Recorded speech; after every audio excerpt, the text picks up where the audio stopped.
Benvinguts i benvingudes al podcast Dones de l'Alta Edat Mitjana, un espai vinculat a l'assignatura La formació d'Europa, segles V DC, on estudiarem el paper de les dones en la construcció de l'espai europeu de l'Alta Edat Mitjana. Aquest podcast vol donar la veu a les dones silenciades i entendre els seus espais i els seus àmbits d'actuació. Acompanyeu-nos a veure l'Alta Edat Mitjana des d'una nova perspectiva i donar veu a les dones que ajudaren a construir l'Europa de l'Alta Edat Mitjana.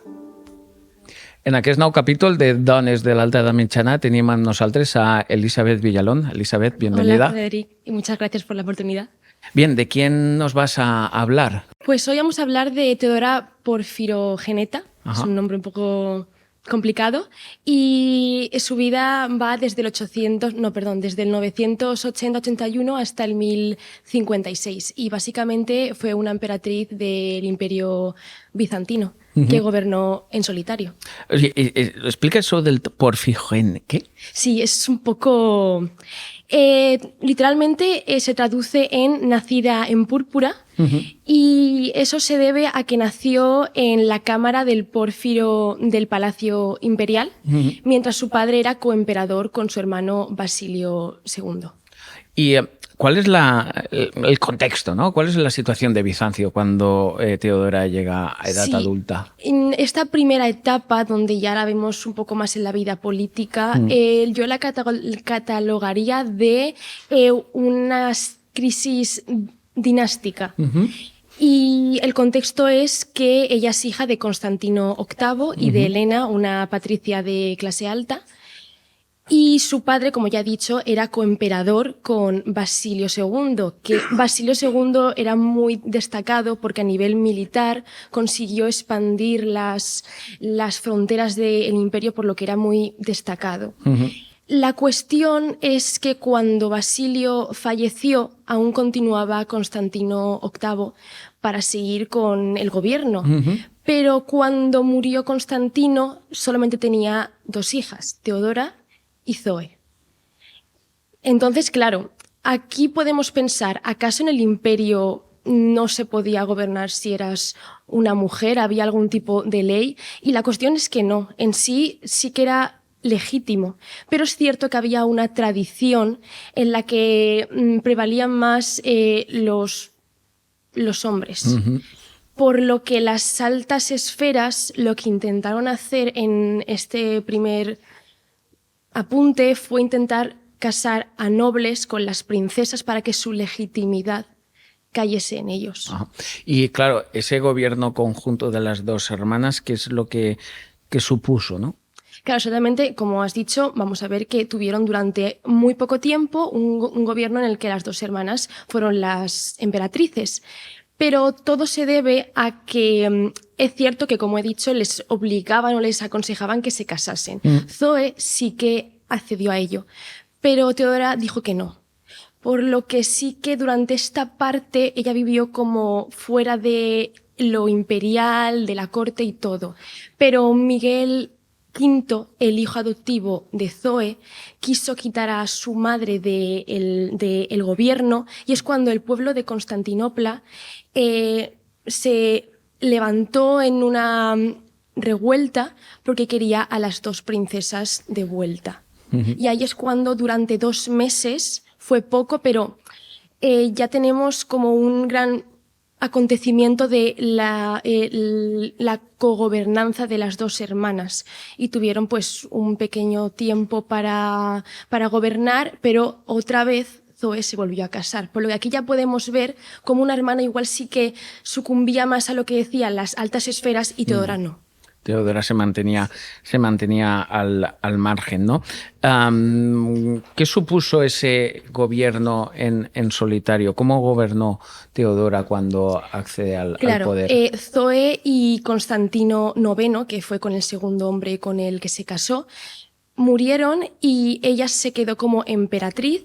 Fue al final de su vida, y es cierto que fue por un periodo entre 3 años, pero fueron muy significativos. Gobernó de una manera muy directa, estaba presente en todo, en las reuniones del Senado.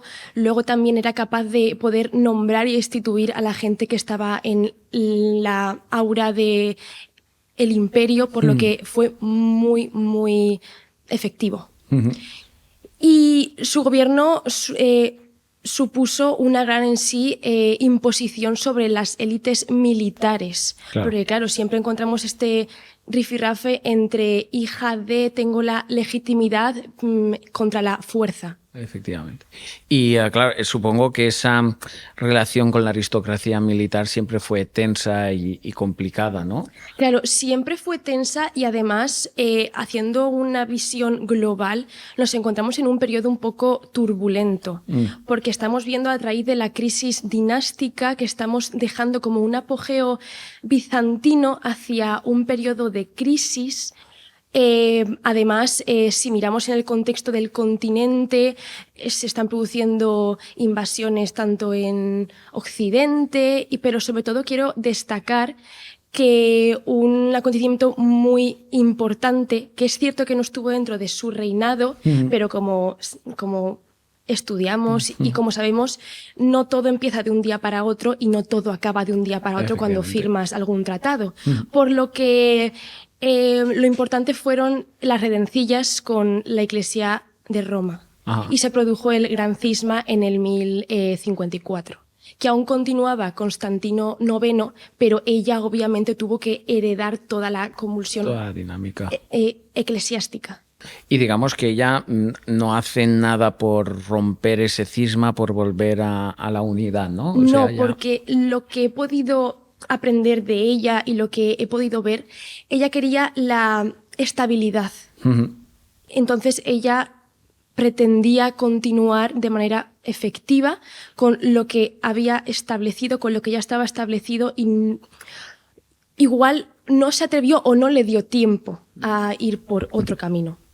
¿Y cómo debemos recordar a Teodora? Obviamente se le puede recordar, sobre todo en el tema de los videopodcasts que estamos viendo, como una mujer muy significativa, pero a nivel personal, después de estudiarla, para mí fue una gobernante en toda regla y creo que consiguió no solo lo mismo que los hombres que había en su época y los reyes, sino incluso un poco más, porque la estabilidad en este periodo que estamos viendo en la Edad Media era muy importante y ella lo consiguió. Entonces es muy importante y muy significativo. Claro, al final un poco el modelo que ella encarna es el modelo de la legitimidad, ¿no? Porque ella, en tanto que hija de emperador, ¿no? Frente a los otros que hubieran sido emperadores vía matrimonio, ella reclama su posición y su papel. Sí. Como heredera, ¿no? Claro, tampoco podemos decir que la legitimidad era lo máximo que había, porque igual también lo que pasaba es que esas élites militares no fueron capaces de sobreponerse a ella. Por lo que es como una tensión en la cual ella sí que lo consiguió. Y pienso que es también porque dentro de esas altas esferas también eran conscientes de la estabilidad y que de un periodo de apogeo militar no era lo conveniente, por lo que también tenía muchos apoyos. Claro, eso iba a comentar, ¿no? Que al final fue capaz, sí, por un lado de generar animadversión y oposición, pero por otro lado encontrar dentro de esos mismos grupos masculinos, de encontrar adeptos y seguidores que le permitieron, fuera por un breve periodo de tiempo, pero mantenerse en el poder. Claro, ¿no? En el fondo sí que estamos viendo atrás la lejanía de unas figuras masculinas que en el fondo también se aprovechan de su legitimidad, claro. Pero al menos no utilizan las armas, sino la legitimidad, por lo que queda un poco más legal dentro del imperio. Ajá. Muy bien, pues muy interesante esta presentación que nos has hecho de Teodora, i darte les gràcies. I a vosaltres vos espere en un nou capítol de Dones de l'Alta Edat Mitjana.